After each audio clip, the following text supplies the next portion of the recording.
جی السلام علیکم۔ آج ہم نے جس موضوع کے اوپر بات کرنی ہے وہ یہ کہ عام طور پر آپ کو معاشرے میں یہ بحث ہوتی ہوئی دکھائی دے گی یا یہ اعتراض ہوتا ہوا ملے گا کہ پاکستان کا جو نظام قانون ہے اس کے ناکام ہونے کی وجہ بنیادی طور پر یہ ہے چونکہ یہاں پر جو اسلامی نظام ہے اسے نافذ نہیں کیا گیا، اور چونکہ ہمارا جو قانون ہے وہ ہم نے گورے سے لیا ہے، یا جو برطانیہ کا جو گورا تھا وہ یہاں پہ چھوڑ کے گیا تھا، تو ہم نے بیسیکلی انہی قوانین میں چند ترامیم کرنے کے بعد اسے نافذ کر دیا گیا، تو وہ قانون تو یکسر مختلف ہے، اور اکثر عدالتوں کے اوپر اور وکلاء کے اوپر اور لا ایکسپرٹس کے اوپر اور پارلیمنٹ کے اوپر یہ عام آدمی کی طرف سے اور خاص طور پر مذہبی طبقے کی طرف سے یہ تنقید کی جاتی ہے چونکہ یہ سارے کا سارا قانون جو ہے وہ شاید غیر اسلامی ہے، تو اس لیے پاکستان میں جو نظام قانون ہے یا جو انصاف ہے وہ ہمیں ہوتا ہوا دکھائی نہیں دیتا۔ اس کی بہت ساری وجوہات ہیں کہ پاکستان میں جو نظام انصاف ہے اس میں کیا کیا رکاوٹیں ہمارے سامنے ہیں۔ ایک بنیادی، اور آج ہم نے صرف ایک نقطے کے اوپر بحث کریں گے، وہ یہ کہ یہ جو اعتراض کیا جاتا ہے کہ پاکستان میں نظام انصاف یا اسلامی نظام موجود نہیں ہے، یہ کم و بیش ایک غلط تصور ہے، اور یہ عام معاشرے میں پایا جاتا ہے، اور عام لوگ یہ سمجھتے ہیں کہ پاکستان میں تو اسلامی قانون ہی موجود نہیں ہے، اگر جتنی سخت سزائیں اسلام نے دی ہیں اتنی سخت سزائیں اگر پاکستان میں سر عام دی جائیں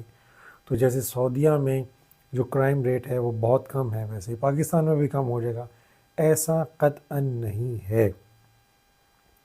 اس کی میں وجہ آپ کے سامنے بیان کرتا ہوں۔ اس کی دوسری، جیسے ریسنٹلی ابھی سینٹ میں ایک بل پیش کیا گیا جماعت اسلامی کی طرف سے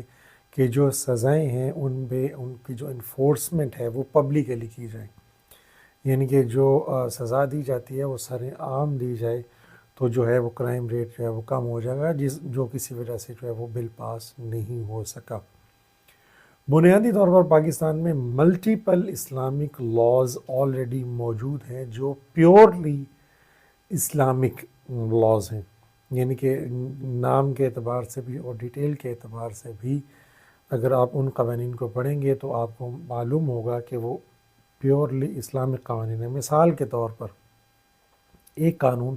میں آپ کے سامنے رکھتا ہوں، آفینس آف زنا انفورسمنٹ آف حدود آرڈیننس 1979۔ اب یہ ایک ایسا قانون ہے جن کو ہم عموماً پاکستان تعزیرات پاکستان کے ساتھ حدود آرڈیننس ہم ان کو کہتے ہیں۔ اس حدود آرڈیننس کا ایک آرڈیننس جو ہے وہ ہے زنا کا آفینس، جس میں بہت چھوٹا سا یہ آرڈیننس ہے جو کہ زنا کے بارے میں بحث کرتا ہے، زنا کیا ہے، زنا کے بارے میں کتنے گواہ چاہیے، اس کی ایگزیکیوشن کب ہوگی، کون سا زنا ہے جس میں حد نافذ ہوگی اور کون سا زنا ہے جس میں حد نافذ نہیں کی جائے گی۔ معاشرے کا بنیادی ترین جو نقص ہے جو معاشرے کو نہیں معلوم وہ یہ ہے کہ اگر اس کا آپ سیکشن نمبر 8 پڑھیں اس آرڈیننس کا، وہ ڈیل کرتا ہے پروف آف زنا لائبل ٹو حد، وہ زنا جس کے اوپر حد نافذ کی جائے گی اس کا بارے ثبوت یا پروف جو ہے، برڈن آف پروف وہ کیا ہے، کون سے ایسے گواہ ہوں گے، کیسے ثابت کیا جائے گا کہ یہ زنا ہو۔ اس کی اگر کلاز بھی آپ پڑھیں تو وہ کہتا ہے کہ دیر آر ٹو پاسبلٹیز، دو ممکنہ طور پر صورتیں ہیں جس میں زنا کی سزا دی جائے گی۔ اے، the accused makes before a court of competent jurisdiction a confession of the commission of offense، یا تو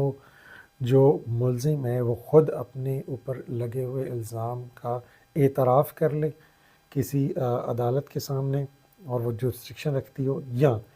at least 4 Muslim adult male witnesses about whom the court is satisfied having regard to requirements of تزکیہ شہود that they are truthful persons and abstain from major sins, kabair, give evidence as eyewitness of the act of penetration necessary to the offense. 4 مسلمان بالغ مرد گواہی دیں penetration کی، لیکن بہت ہی اہم بات جس کے اوپر آج ہم نے بحث کرنی ہے، جو میرا آرگومنٹ ہے وہ یہ کہ وہ چار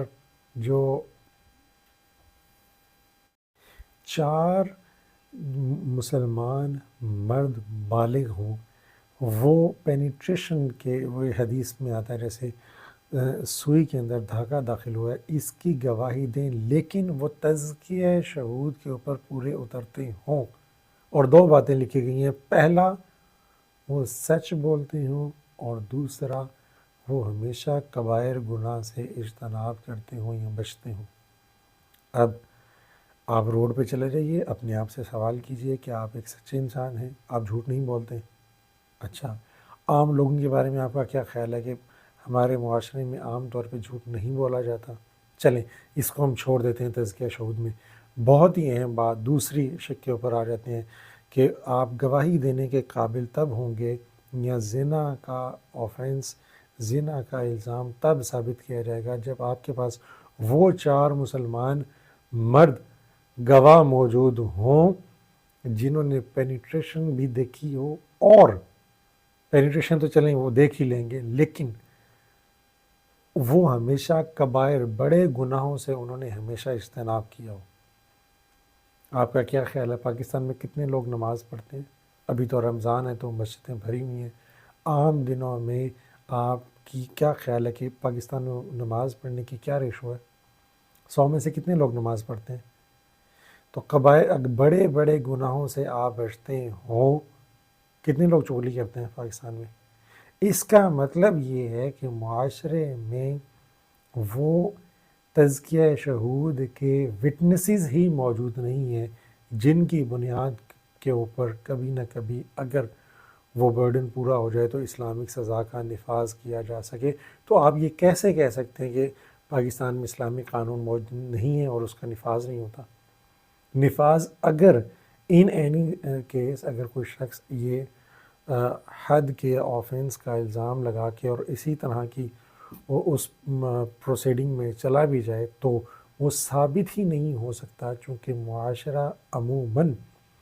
اس تزکیہ شہود کے اوپر پورا ہی نہیں اترتا، چونکہ معاشرے میں عام طور پر تمام لوگ کبائر گناہ کر رہے ہیں، لگاتار کر رہے ہیں اور سر عام کر رہے ہیں۔ تو ہم یہ کیسے تصور کر سکتے ہیں کہ اسلامی قانون اس کو نافذ کیا جائے؟ بھئی معاشرے میں تو وہ ایلیمنٹس ہی موجود نہیں ہیں، وہ انگریڈینٹس ہی موجود نہیں ہیں جو اس کی انفورسمنٹ کو، اس کے نفاذ کو یقینی بنائیں۔ بہت شکریہ۔